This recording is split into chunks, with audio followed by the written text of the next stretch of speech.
kisah yang bertutur tentang semangat kesatria, kesetiaan, nafsu angkara, politik dan kisah asmara. Sebuah karya Estijab dengan latar belakang runtuhnya kerajaan Singasari dan berdirinya kerajaan Majapahit. Tutur Tinular.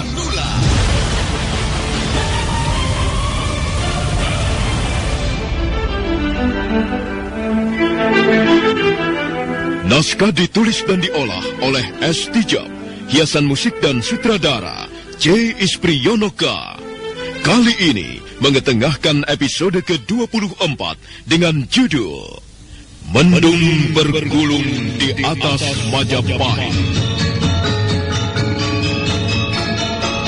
Dalam seri ke-705 ini didukung oleh para pemain Idris Apandi sebagai Ramapati, Eli Ermawati sebagai Mesin, Ferry Fadli sebagai Arya Kamandanu, Rio sebagai Panji Ketawang, Ivone Rose sebagai Sakawuni, dan Asdi Suhastra, pembawa cerita. Selamat menikmati.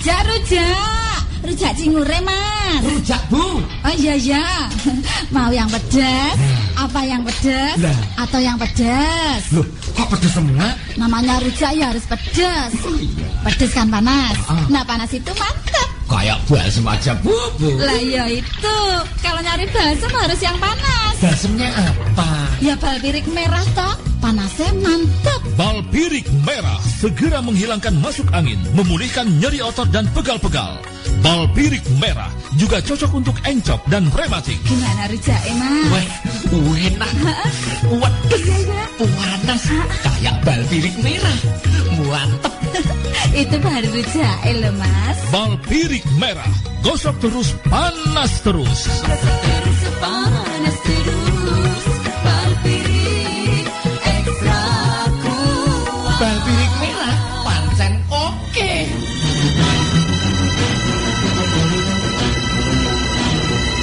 Malam itu, Sang Ramapati sedang berkunjung ke wisma para tamu kerajaan tempat Mesin menginap. Kedatangannya sudah bisa ditebak oleh Mesin. Pasti berkisar tentang sakitnya Gusti Prabu, kemungkinan sembuh dan tidaknya.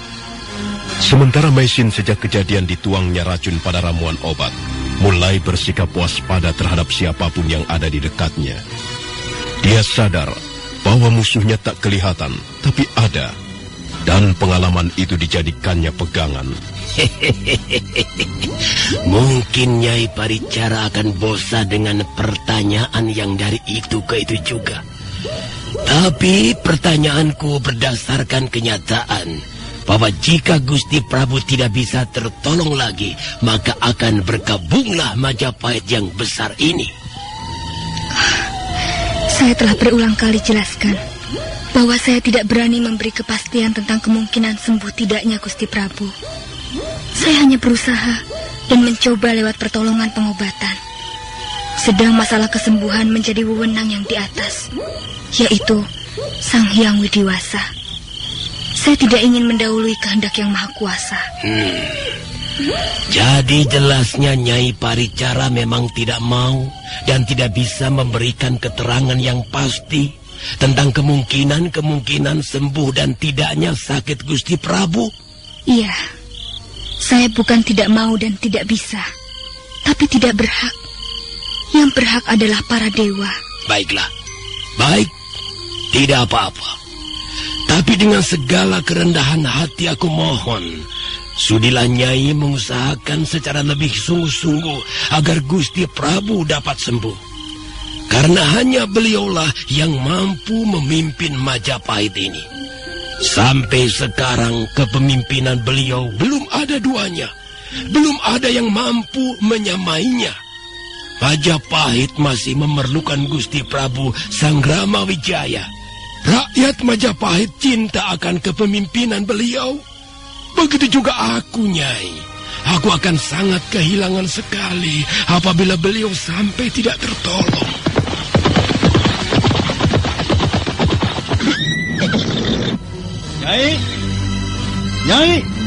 Nyai Paricara. Oh, Nyai, tolonglah saya, tolonglah. Istri saya akan segera melahirkan, Nyai. Tolong, sekarang ini sedang merintih kesakitan. Kamandanu, jangan mengganggu Nyai Paricara. Dia datang ke Majapahit ini adalah atas undangan Gusti Permaisuri. Siapapun dilarang mengganggunya. Siapapun tidak punya hak memanggilnya, tanpa kecuali kau, Kamandanu. Tapi istri saya benar-benar membutuhkan pertolongan untuk melahirkan bayinya. Dia harus mendapatkan perawatan dari tabib yang mumpuni. Tidak bisa. Apapun alasanmu, tetap tidak bisa dan tidak berhak atas diri Nyai Paricara. Nyai Paricara, tolonglah. Jangan sampai semuanya menjadi kasep.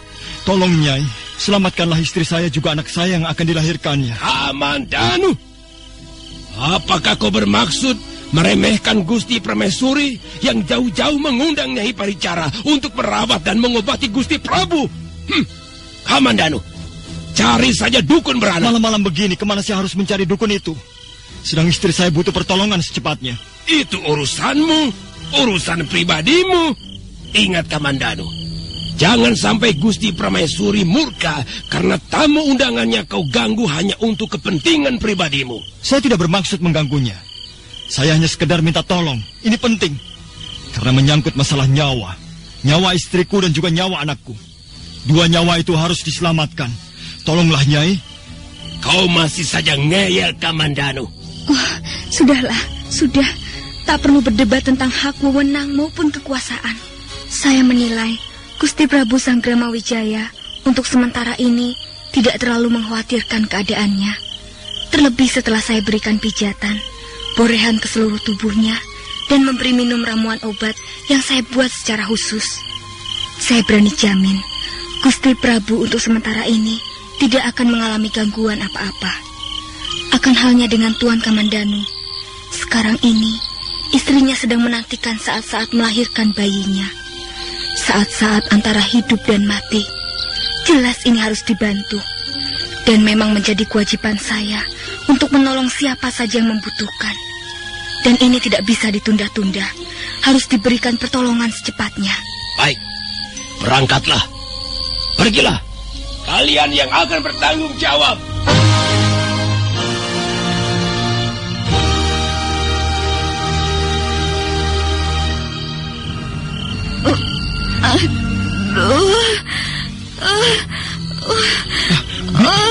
Bibi Uni, tahanlah.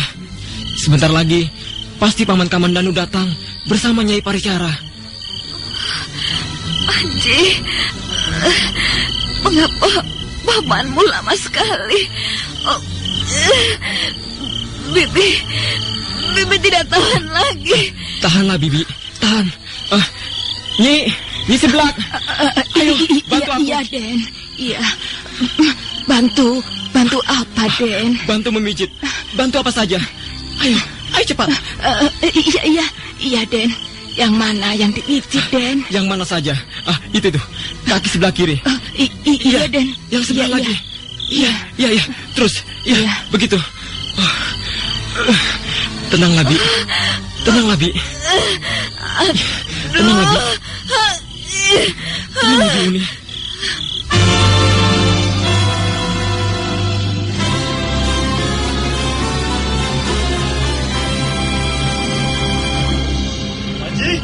Panji, bagaimana dengan bibimu? Sakawuni. Kakang, aku tidak tahan lagi. Sakit. Aduh, sakit. Tenanglah, biar saya tangani. Mbok, coba rebus air dan semua keluar. Buni, aku tinggal keluar dulu. Jangan takut. Nyai Paricara akan membantumu. Aduh. Panji, ayo kita keluar. Mari, Paman.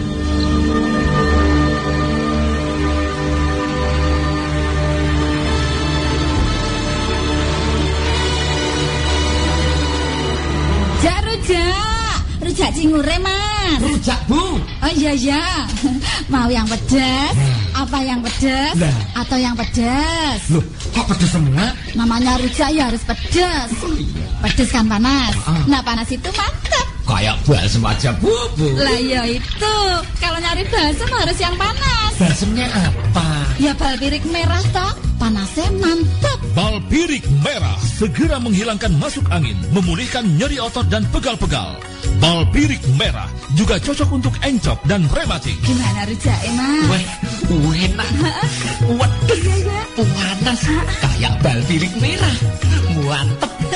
Itu baru rujaknya loh, Mas. Bal pirik merah, gosok terus, panas terus. Terus panas terus. Bal pirik ekstra kuat. Bal pirik merah, pancen oke.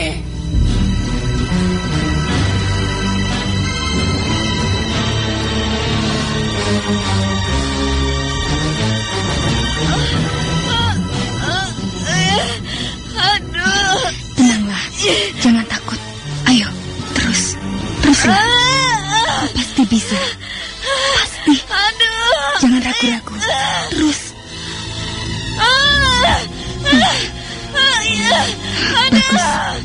Bagus. Teruskan, Lawuni. Teruskan. Iya, begitu. Terus. Nah, bagus.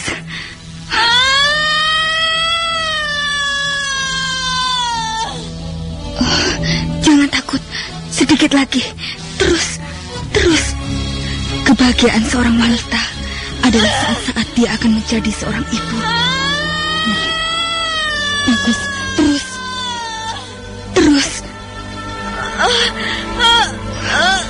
Bagus. Terus, Uni. Bagus. Jangan takut. Jangan ragu. Menjadi seorang ibu adalah sama dengan pengorbanan. Ya, terus. Bagus. Ibu sama dengan cinta kasih. Dan cinta kasih itu terletak pada anak yang akan dilahirkannya.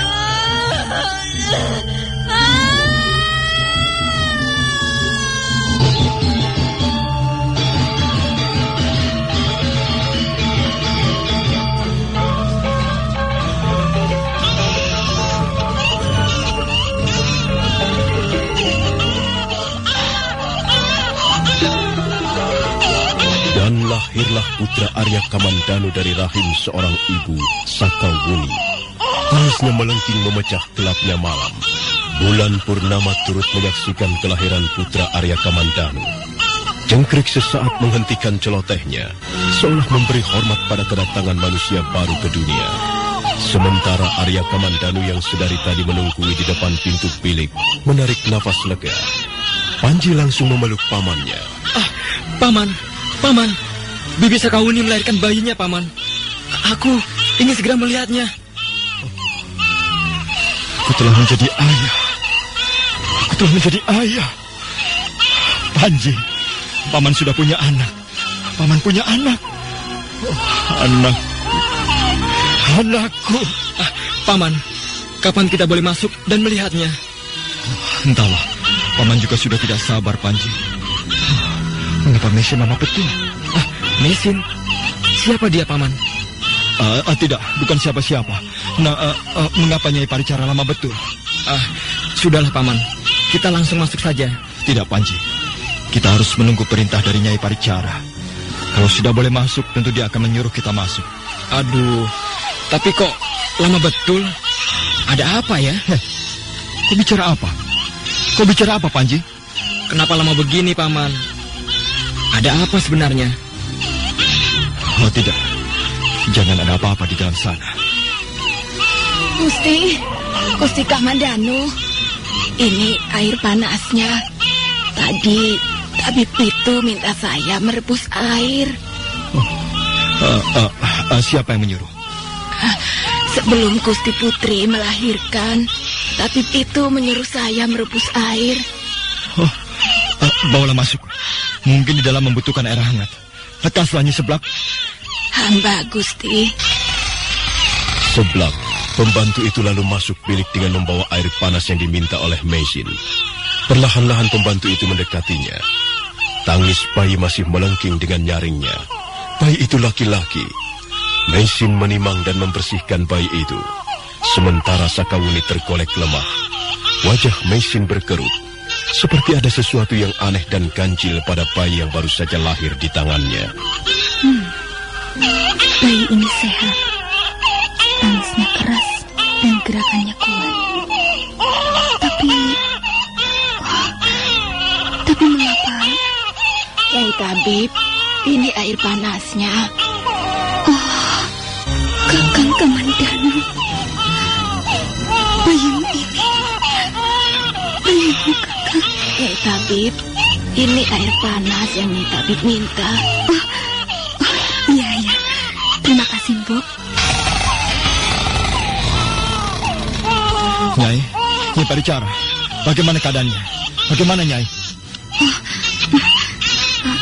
Tuan Kamandanu, harap Tuan tabah. Anakku.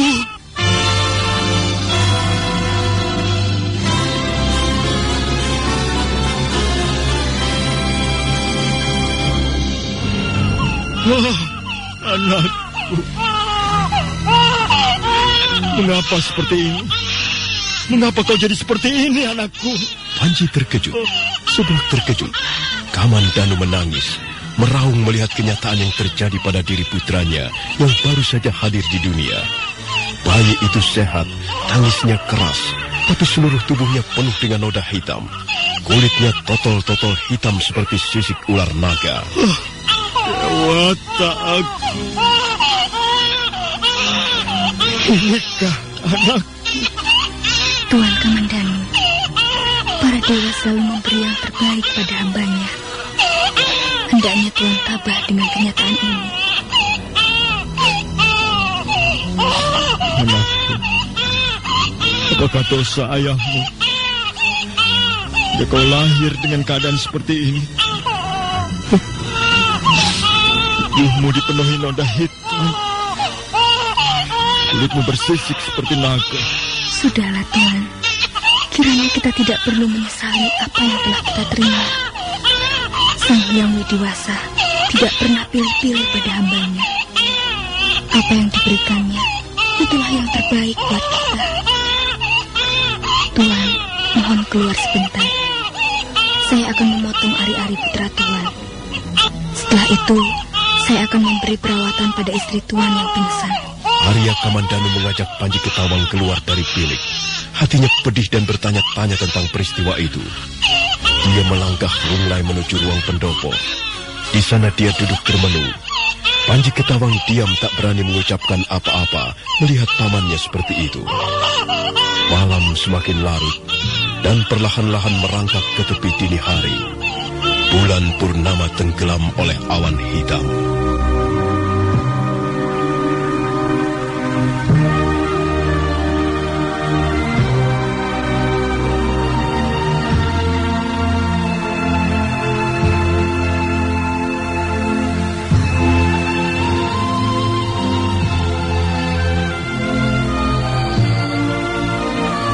Paman, mengapa adik kulitnya penuh noda hitam dan totol-totol seperti kulit ular naga? Panji, anak itu lahir tanpa dosa. Dia polos, murni dan bersih. Kalau dia lahir seperti yang kau lihat, ini karena pamanlah yang bersalah. Setiap bayi lahir ke dunia tentunya tidak lepas dari perangai orang tuanya. Ini hukum sebab akibat. Hukum yang berlaku selama manusia menjalani kehidupannya. Tapi saya tak pernah melihat paman berbuat tidak adil atau berbuat sesuatu kejahatan. Di mata saya, paman seorang yang jujur, sederhana, dan penuh cinta kasih. Panji, kau masih terlalu muda. Tapi suatu saat pun kau akan tahu dan mengerti apa itu kehidupan.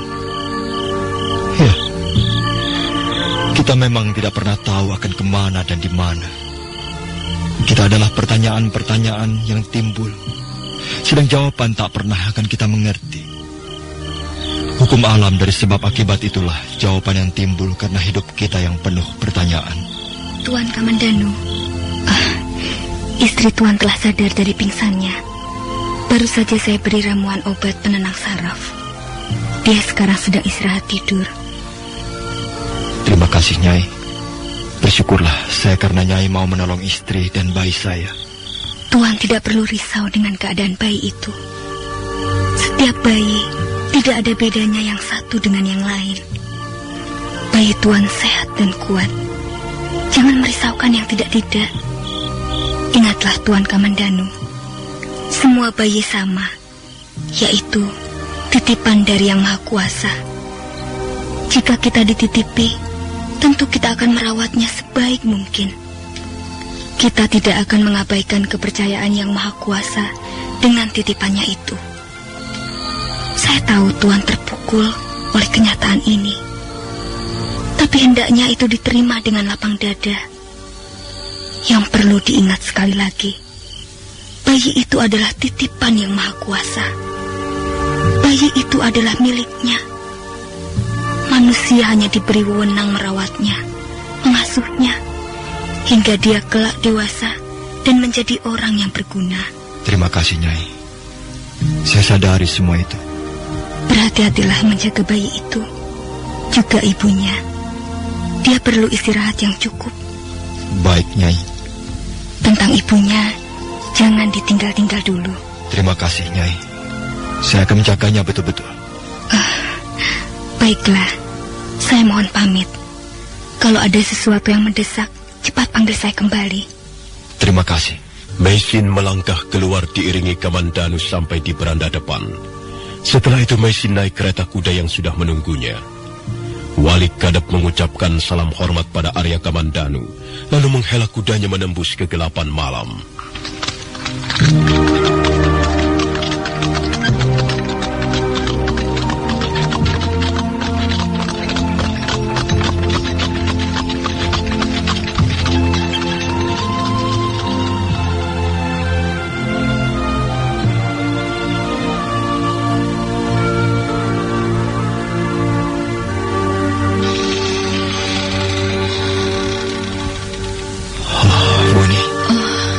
Sudah terbangun rupanya. Mana Nyai Paricara, Kakang? Baru saja pamit pulang. Badanku lemah sekali, Kakang. Nyai Paricara bilang kau harus banyak istirahat dulu.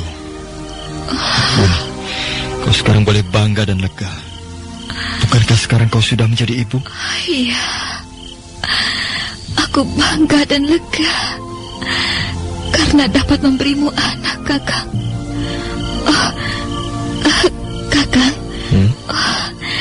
air susuku banyak sekali. Tolong geser anak kita kemari. Aku ingin menyusuinya, Kakang. Buni. Kenapa, Kakang? Bukankah bayi kita perlu diberi susu awal? Lekaslah, bawa bayi itu ke dekatku, Kakang. Ini, Buni. Ini, kudekatkan pada tubuh. Anakku, minumlah air susu ibu ya. Kakang, Kakang. Rujak cingure, Mas. Rujak, Bu. Oh iya. Mau yang pedas? Apa yang pedas? Atau yang pedas? Loh, kok pedas semua? Namanya rujak ya harus pedas. Pedas kan panas. Nah, panas itu mantap. Kayak balsem aja, Bu. Lah ya itu. Kalau nyari balsem harus yang panas. Balsemnya apa? Ya balpirik merah toh. Panasnya mantap. Balpirik merah segera menghilangkan masuk angin, memulihkan nyeri otot dan pegal-pegal. Balpirik merah juga cocok untuk encok dan rematik. Gimana rujak, Mas? Wah, enak. Waduh, panas. Kayak balpirik merah. Mantep. Itu baru rujak, loh, Mas. Balpirik merah, gosok terus, panas terus. Gosok terus, panas terus. Balpirik ekstra kuat. Balpirik merah, pancen oke.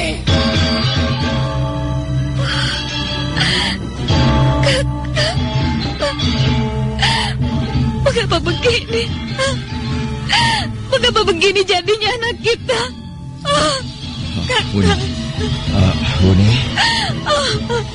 Buni.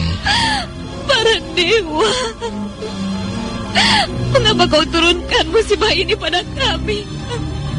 Mengapa? Kakang, mengapa anak kita begini wujudnya? Apa dosa kita, Kakang? Apa yang telah kita perbuat sampai anak kita bisa seperti ini? Siapa bakal menduga kalau anak kita bisa seperti ini? Anakku. Mengapa begini nasibmu, nak? Kakak, aku tidak tahan melihatnya. Aku tidak sampai hati melihatnya. Ini tentu kehendak para dewa. Kalau para dewa berkehendak seperti ini, tentu ada maksud-maksudnya, ada rencananya. Kita pasrah padanya. Kita terima apa adanya. Yang penting bayi ini sehat, Buni. Tapi tubuhnya itu, Kakak. Tubuhnya kenapa penuh noda hitam? Tato hitam. Kulitnya seperti sisik-sisik ular naga. Kakak, mengapa begini?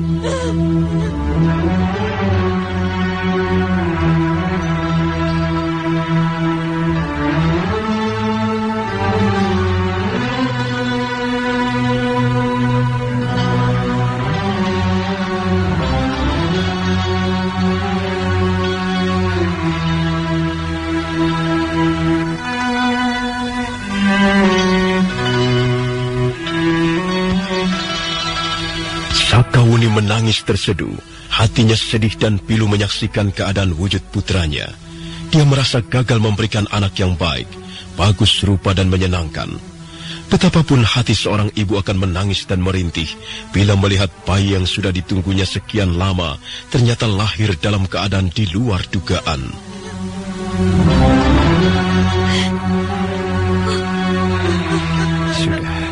Sudahlah, Wuni.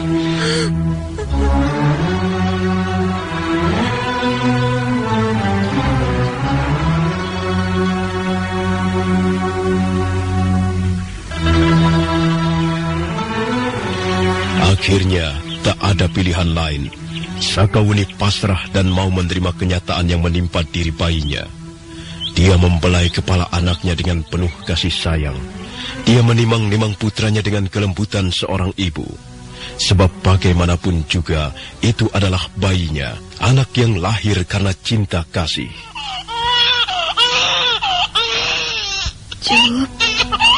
Cup saya. Cupnya. Ini susu ibu ya. Mimi anak manis. Cup. Kakang, apakah kau menyesali peristiwa ini? Tak ada yang perlu disesali, Buni. Semua telah berjalan sebagaimana adanya. Aku senang kalau kau bisa menerima kenyataan ini. Aku pesan, sayangilah dia, sekalipun wujudnya tidak seperti yang kita harapkan. Karena biar bagaimanapun, bocah ini adalah anak kita, Kakang. Bocah yang dilahirkan lewat pertarungan antara hidup dan mati. Aku akan menyayanginya, Buni. Sebagaimana aku mencintai dirimu. Tapi bukan cuma aku yang menyayangi bocah ini, melainkan kita berdua. Kita akan menyayangi sebagai buah cinta dan kasih sayang kita selama ini. Seperti yang pernah kita bicarakan, bahwa anak ini akan kita didik dengan pembinaan tentang moral. Iya. Supaya kelak dia menjadi orang yang berguna untuk masyarakat, menjadi orang yang tahu sopan santun, mengerti tentang kebaikan dan keburukan, menjunjung tinggi kebenaran dan kejujuran, serta berani melawan kebatilan, keangkaran murkaan, dan kesewenang-wenangan. Kakang akan mencetaknya sebagai seorang pahlawan? Ya, paling tidak pahlawan bagi dirinya sendiri. Karena tidak mudah untuk menjadi pahlawan bagi dirinya sendiri. Dia harus menang dalam memerangi nafsunya, memerangi keinginan-keinginan buruknya, memerangi godaan-godaan iblis. Seseorang bisa menang dalam pertempuran melawan musuh-musuhnya di medan laga. Tapi belum tentu dia bisa menang melawan dirinya sendiri pada saat godaan datang, nafsu serakahnya menyerang, keinginan buruknya menerjang. Oh, Kakang. Jadi anak kita nanti akan benar-benar menyerupai ayahnya. Jujur, sederhana, cinta kebenaran, dan gagah perkasa. Oh, Kakang, aku bangga punya suami sepertimu. Kakang, mau kan kau memenuhi permintaanku? Permintaan apa, Wuni? Aku mau Kakang menciumku. Cium? Iya, ciumlah aku.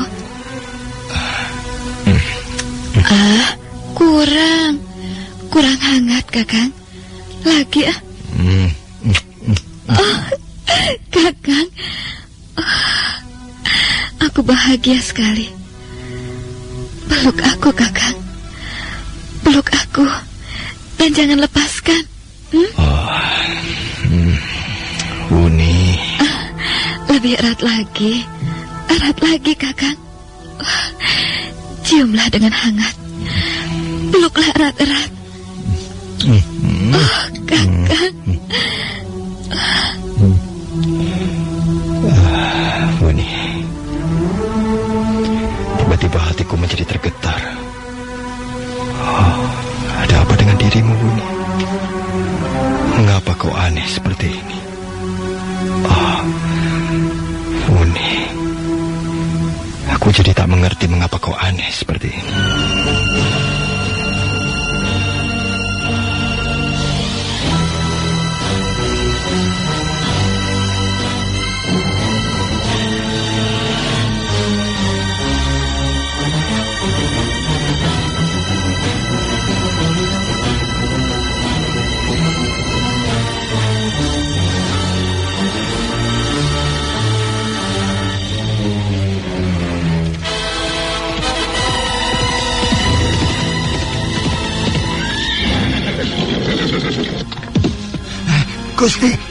Gusti Ramapati. Ada apa, Rawading? Apakah Gusti Prabu kambuh penyakitnya? Apakah Nyai Paricara tidak berhasil mengobatinya? Bukan, Gusti. Bukan itu yang hendak hamba sampaikan. Tapi berita yang tak kalah menariknya untuk Gusti ketahui. Apakah Gusti Prabu sehat dan segar bugar kembali? Bukan, Gusti. Tapi berita mengenai Arya Kamandanu. Arya Kamandanu. Ada apa dengan si Kamandanu itu? Istrinya melahirkan, Gusti. Oh, melahirkan. Lalu? Tapi Nyi Paricara yang menolongnya. Lantas? Bayinya aneh. Bayi yang dilahirkan itu kulitnya totol-totol, Gusti. Seluruh tubuhnya banyak noda hitamnya. Bayi itu bersisik, Gusti. Seperti sisik ular naga.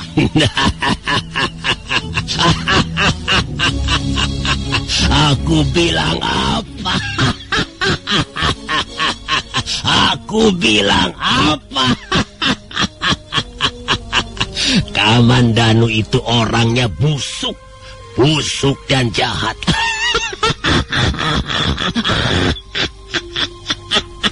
Sekarang biar dia rasakan. Kalau dia itu tidak jahat, mana mungkin bayinya seperti anak setan begitu.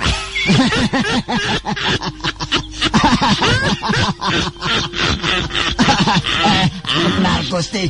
Benar, betul kata Gusti. Ia memang terkenal sakti mandraguna.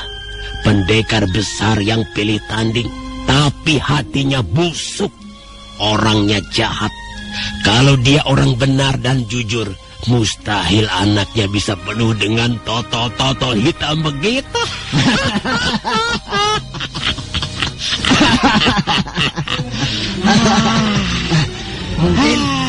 Mungkin dia punya ilmu siluman, Gusti. Ya. Atau mungkin dia memang keturunan ular siluman. Maka bayi yang dilahirkan tak jauh bedanya dengan ular siluman itu, Gusti. Ya, betul itu, betul. Si Kamandanu pastilah keturunan dari ular siluman. Selain jahat dan busuk, dia juga sakti. Itu bukti kalau dia datang dari bangsa siluman. Pantas, tidak seorang pun bisa mengalahkan dia, Gusti. Jangan khawatir. Kita tidak usah takut. Biarpun saktinya melebihi para dewa, kalau dasarnya memang orang jahat, pasti dia tidak akan selamat. Di dunia ini tidak ada tempat buat orang-orang jahat dan busuk seperti dia. Jadi bersabarlah Rawedeng, kelak kita bakal menang. Musuh kita tinggal si Kamandanu Siluban itu.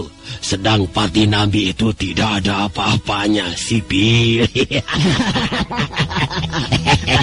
Gusti, jadi kelak Majapahit akan jatuh ke tangan kita, Gusti ya? Oh, pasti Rawedeng. Cepat atau lambat, itu tinggal masalah waktu. Gusti, dan Gusti akan menggantikan kedudukan Sang Prabu Sangramawijaya. Oh, tidak perlu itu. Karena masih ada putra mahkota Pangeran Jayanegara. Gusti, pangeran itu masih terlalu muda dan belia, Gusti. Bukankah lebih baik kalau Gusti Ramapati yang... Kita tidak perlu seperti itu. Apa gunanya menjadi raja kalau tidak memiliki pengaruh? Nah, yang penting buat kita adalah pengaruhnya. Biar saja Pangeran Jayanegara menjadi Raja Majapahit, tetapi pengaruh tetap berada pada kita. Jadi, Gusti Ramapati akan terus mempengaruhi putra mahkota, sehingga langsung maupun tidak Majapahit ini ada di bawah pengaruh Gusti Ramapati. Begitu? Ya, betul, Rawedeng. Betul sekali itu. Majapahit akan selalu berada di bawah pengaruhku, meski siapapun yang akan menjadi raja. Gusti Ramapati, hamba akan selalu berada di belakang Gusti Ramapati. Bagus, Rawedeng. Rujak cingure, Mas. Rujak, Bu. Oh iya. Mau yang pedas? Apa yang pedas? Atau yang pedas? Loh, kok pedas semua? Namanya rujak ya harus pedas. Pedas kan panas. Nah, panas itu mantap. Kayak balsem aja, Bu. Lah ya itu. Kalau nyari balsem harus yang panas. Balsemnya apa? Ya balpirik merah toh. Panasnya mantap. Balpirik merah segera menghilangkan masuk angin, memulihkan nyeri otot dan pegal-pegal. Balpirik merah juga cocok untuk encok dan rematik. Gimana rujaknya, Mas? Weh, enak. Waduh, panas. Kayak balpirik merah. Mantep. Itu baru rujaknya loh, Mas. Balpirik merah, gosok terus, panas terus. Gosok terus, panas terus. Balpirik ekstra kuat. Balpirik merah, pancen oke.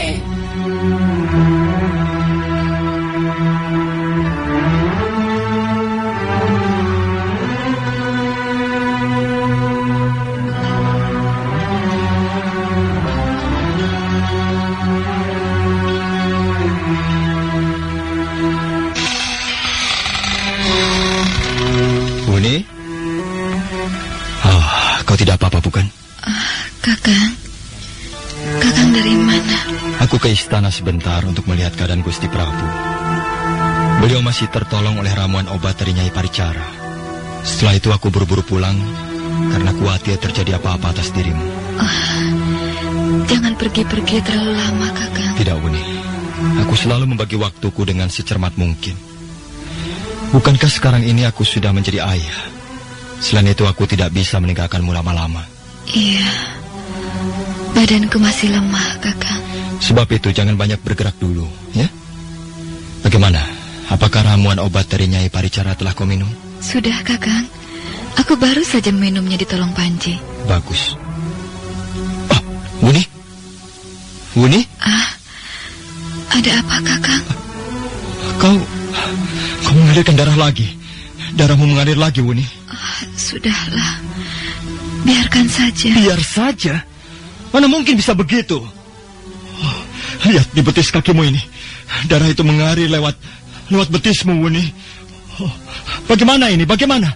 Kakang, aku ingin kau menjawab pertanyaanku. Jawabannya mesti jujur dan terus terang. Katakanlah apa yang mesti ku jawab dengan jujur dan terus terang. Ayo. Seandainya, kalau saja nanti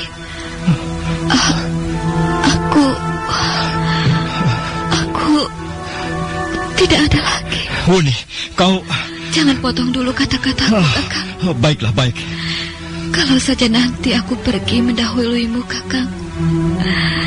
Seandainya kelak aku sudah tidak lagi bersamamu di tempat ini, apakah kau akan kembali pada kakak Meisin? Kau akan kembali dan kawin dengan kakak Meisin? Tidak akan itu kulakukan.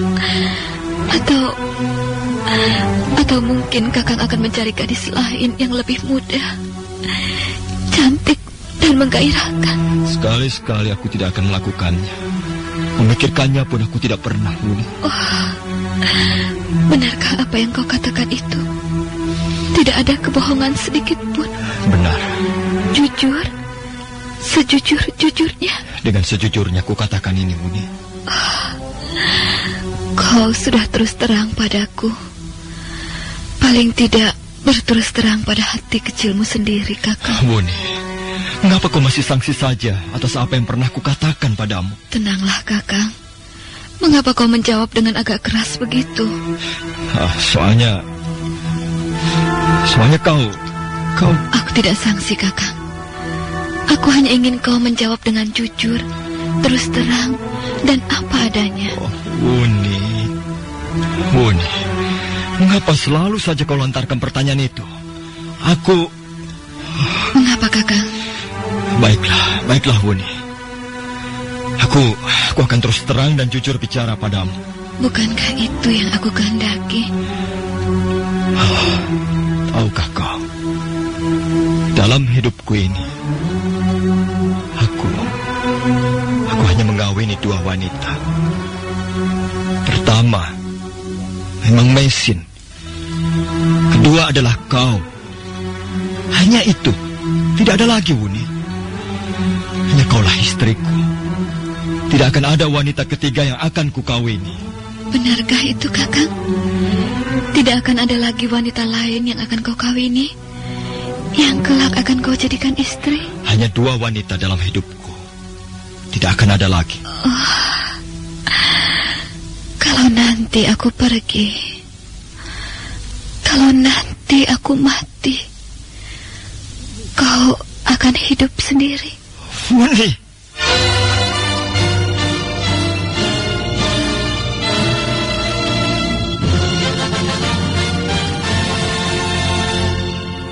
Wuni, mengapa kau selalu saja bicara seperti itu? Mengapa?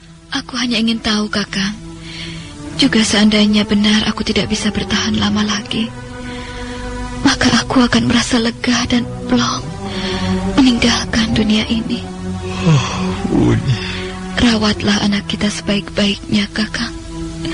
Seperti apa yang pernah kau rencanakan terhadapnya. Ya, aku akan merawatnya. Akan kupertaruhkan hidup ini hanya untuknya. Untuk anak kita. Aku tak akan mencintai dan kawin dengan wanita lain lagi. Aku akan mencurahkan seluruh perhatian dan hidupku hanya untuk anak kita. Oh, terima kasih, Kakang.